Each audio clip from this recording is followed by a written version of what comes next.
านานเท่าใดหัวใจยังจำเก็บถ้อยคำดีๆเอาไว้บอกเคยลืมพอเป็นอดีตเคยซึ้งใจดังดอกไม้แง้มบานที่เคยได้ส่งภาพความหลังสองเฮา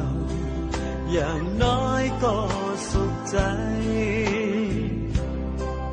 แม้เจ้าจะเคียงข้างใคร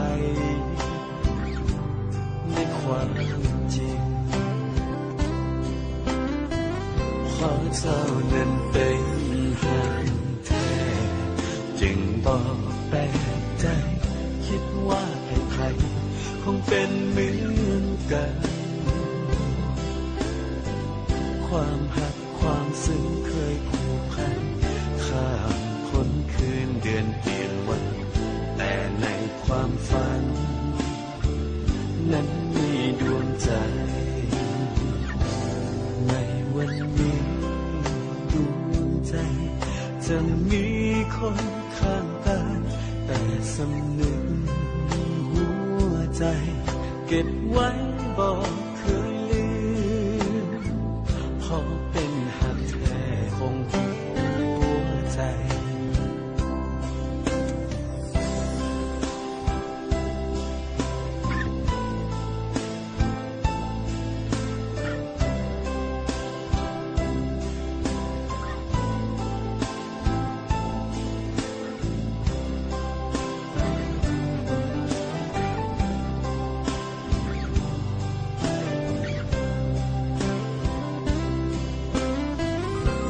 เจ้านั้นเป็น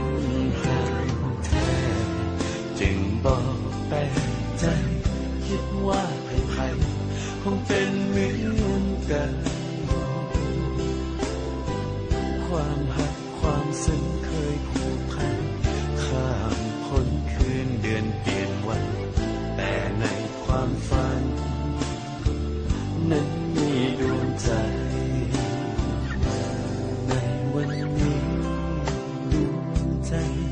จะมีคนข้างกายแต่สำนึก